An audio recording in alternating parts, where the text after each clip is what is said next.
That is cheesy as fuck. It is, but it's brilliant. And he knows that it's cheesy as fuck. Yes. And he is a ham. Oh, of course. He's a honey baked ham. Are you fucking kidding me? Oh, he always has when been. he ends his promo with, and it will be glorious! And he just fucking chews all the scenery. Which is weird, because he was... Like fucking Jeremy Irons at the end of a movie. Just, I'm the greatest! Oh, yeah, no, it is fucking amazing. And, oh my god, I'm so And this will happy. be the Bobby Roode character. Yep. He'll be this egomaniacal, fucking crazy person who thinks he's just the greatest thing ever. He's glorious. He's glorious Bobby Roode. So how long until you think he's fighting for the world title? I'm telling you. Give him the fucking Universal title right now. Yeah. Are you fucking kidding me? Call him up to Raw and give Why it is to he him on now. NXT? I don't know. I don't understand. With that one promo, you don't even need to be on NXT. No, and he You won't could have be. cut that shit on Raw. He won't be gone. He won't be there long. He will not be in NXT long. Because first of all, he's fucking Bobby Roode. He's been Vince's wet dream for years. Vince just doesn't watch TNA. Like, there's a reason why they call him the It Factor.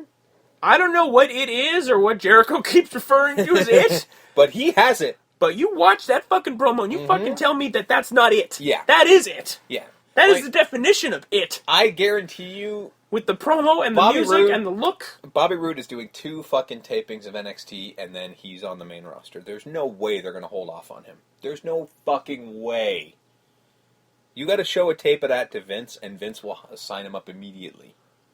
That was one of the greatest. Oh, it was amazing. Like, first promo someone's ever cut ever. Yeah. Ever. Yeah. It was fucking phenomenal. So, well done, Bobby Roode. Holy Yeah. shit. It's like up there with fucking Chris Jericho in his first night on Raw. You know. Like that kind of shit. It was that good. Like, it was so fucking Oh, it good. was And he amazing. looked like $1 million, and he's from Toronto. Yep. You know, they bill Yeah. him from Toronto, not Oshawa, Yep. so they bill him from Toronto, so he's a fucking technically a He's a hometown boy. He's a hometown 'Cause boy. they're never going to say Oshawa anyway, so it's fine. Good done, Bobby. Yep. Well done, sir. And you know what? After that promo, and when he went to the back, he probably felt so Oh, vindicated. he was Going, probably just like, that should have "Ugh." happened 3 years ago. Yep. It's like, I've been meaning to do this for a while. Because when he has his match and he comes out and he's got to have his fucking Ric Flair robe and he's Oh, going to yeah. have Glorious playing behind him. Yep. And it'll be written on the robe, maybe on the back of his Yeah. trunks, you know? Like, so good. So good. Revival kind of beat TM61 pretty quickly. Yeah. Was that a title match? I think it was. Which doesn't make any fucking sense. Because TM61 now kind of looks like bitches. Unfortunately. Yeah.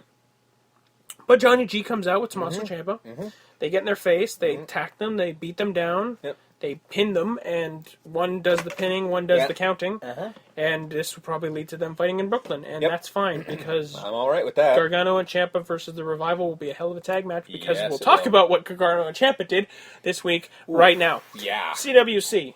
Yeah. First match, Rick Swan, USA, versus Jason Lee. Not related to Bruce. Although he's totally influenced by Yeah. Bruce. Oh, trust me, they talk about that a lot. Also hailing from Hong Kong, so Uh-huh. him and Ho Ho Lun are buds. Yep.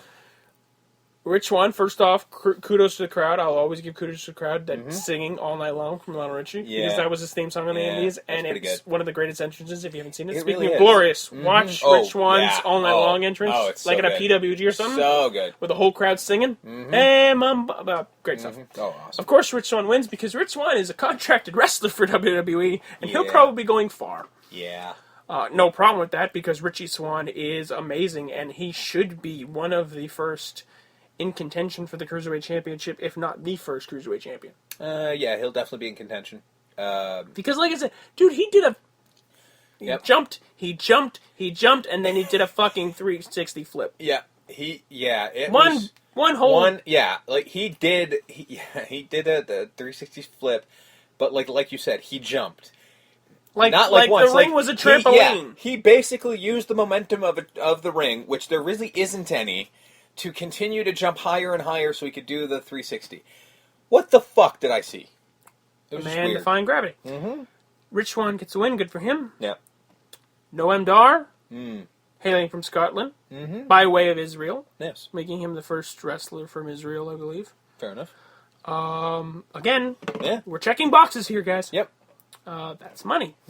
Also, this guy's like a kid, apparently. Yeah. I think he's like 22 or 21 or he's some really nonsense. young. Like, he's the youngest one in the tournament. So he fought the other half of the Bollywood Boys, Gurv Shirov, representing India. He's kind of a technical guy. Little bit, Noam little bit. Dar, he's kind of Yeah. a wrestler. A little bit, yeah. There's a lot of wrestlers in this tournament, which I love. Uh-huh. Because I'm all for Flippy Dippy. We just saw it with Richie Swann. But we need the Flippy Dippy with the wrestling. Because this is still a classic, cruiserweight classic. Yes. So Yes. we need all You styles. need everything. Like, you got to have the mix of styles for it. So to Noam work. Dar gets the win. Good for him. Match number 3. Yep. Jack Gallagher. Representing England. One of my new favorite guys in the world. Oh my god. Pasty as fuck, super British, awesome mustache. Yep. You want us to talk about wrestler? This guy's a wrestler. This guy wrestled. And he fought a guy who, I'm sorry, give me a fucking scale right now. Put this guy on a fucking Fabian Eichner. Tell me that bullshit that guy's 205 pounds. Agreed. Bullshit. That guy's too fitty. That guy is too fitty. My ass, that guy's 205. Yeah. Give me a fucking scale. Yeah. He might have, maybe they weighed him a month before, but there's no fucking way he was 205. No way. Representing Italy. And he checks the box. He does. Because they don't need Brian Cage anymore. Nope. This guy was flipping and dipping. Yep. And he had muscles, and he was a big right back looking not 205. This motherfucker was big. This fucking huge ass, gorilla looking dude, doing flips. Yep. Fucking comes into ring from the outside, does a springboard onto the opposite rope to do a fucking moonsault. Yep. It was. And now picture Brian Cage doing that. Yeah. But taller. But taller, yeah. And you know. And again, just as much muscle. Just as much muscle, and just a little taller. And then landing on a very small British pale man. Yeah.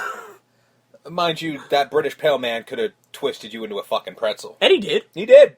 Quite a bit. He ended the match with a wicked running dropkick. Yeah, that was fucking disturbing. Well, not really a dropkick because he only landed one foot, but he smacked him square in the mush. Yeah. Got the win, so Jack Gallagher moves on. Give but him Fabian a contract. Eichner, give both these guys a contract. Yeah, please. And then the final match of round 1. Holy shit. Both representing the USA. Holy shit. The guys who will be fighting the Revival. Yeah. Tag team partners, Johnny Gargano and Tommaso Ciampa, had the best match of the tournament. Yep. If we did TV matches for Match of the Year, this would be a contender. These guys were given 15 minutes and just tore the house down. Yep. It was fucking incredible. It's one of the best matches I've seen all year. Easily. And it proved why these to me, guys... it is a Match of the Year contender to me. I don't give a fuck. Like... it was fucking amazing. Like, Johnny Gargano and Tommaso Ciampa proved why they were given contracts. They proved why they're going to be probably two of the stars of the Cruiserweight division. Because I'm assuming all these CWC guys, all these guys getting contracts, this will be the Cruiserweight division, all these guys. They're all going to Raw. Basically. Like I said, the graphic is the CWC graphic, just in for Raw a reason. font. Yeah, it'll be that's what it's going to be going forward. Yeah. This match was fucking incredible. I'm not going to tell everything. Oh, okay, well, Gargano wins. I have to tell you that. I'm not telling you anything else. You need to see this match. Yeah. The respect at the end where they're just fucking crumbled. Oh, just beautiful. Hugging each other. Just like, beautiful. oh, God. And there's there's already comics and memes and stuff online. Like, this is wrestling of, like, artwork done of them, like, Tommaso holding up Johnny Gargano's arm. Fucking beautiful, man. Like, oh, Jesus. Like, it's one of those moments where I get it. This is all dumb and fun. But this is the small moments where you're like, oh, yeah, it is art. Yeah, this is a thing. And they don't, and the two of them looking at each other like they did a whole story where, you know, one beat the other and the way it was done and everything like that. But like are they still going to be friends now? Yeah. And... But like the hug at the end, the raising the arm, like that's just such good shit, man. It's beautiful, man. It really is, man. What and else that was can you the say? best match of the first round. So what a hell of a way to end the first round. Again, like I said, I'm calling this. Daniel Bryan and fucking Marinello killing it on commentary. Because they're allowed to call moves and say the word wrestling. And yeah.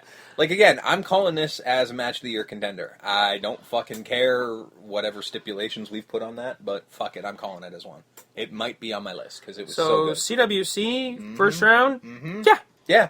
All right. More, please. Yeah, I'll take that. Because now that we've gotten rid of, no offense to the people, but the chuffa, the extra, and now we're kind of got Getting more of into the cream of the crop here.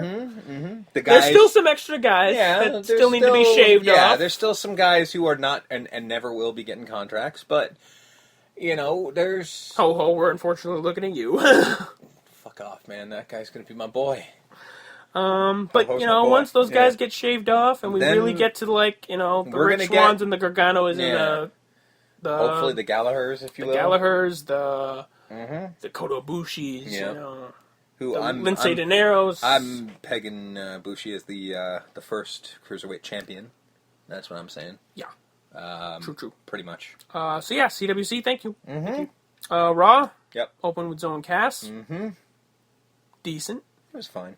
When I looked, it's like Jericho. The fuck, man!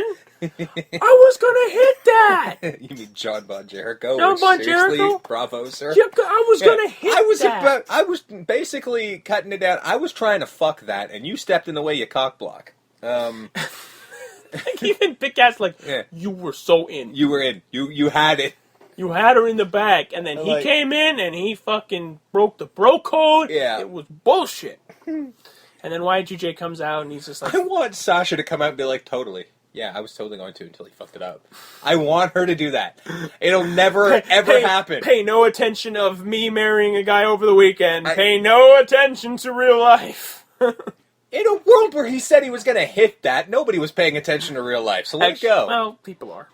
This is honestly, this is why you'll never get a actual relationship on TV unless it's a real couple ever again, because real life has ruined that.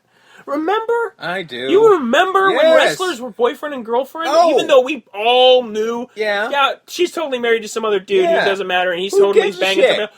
Nobody cared. Yeah, why It do was people just- care? It was just fun. It was Yes. character development. Yes. Remember when Jeff Hardy was macking I out do. Trish Stratus? Yes, and there was no way that was ever happening in real life. You know? Why can't we have that again?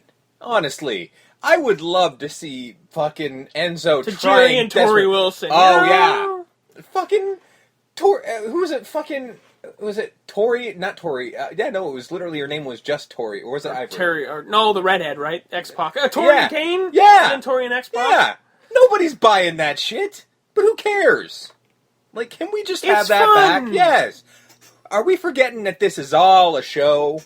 Like the fact that, you're right, because the fact that we had to can't put the whole, not that I was complaining to see it go, but we had to put the whole kibosh on the fucking Lana Dolph Ziggler thing just because the TMZ announced that they were fucking married or some such shit. Like, Getting we know. married. Like, we know. We don't care. We know that Alexander Rusev, I think that's actually his real name, his government name, Yeah.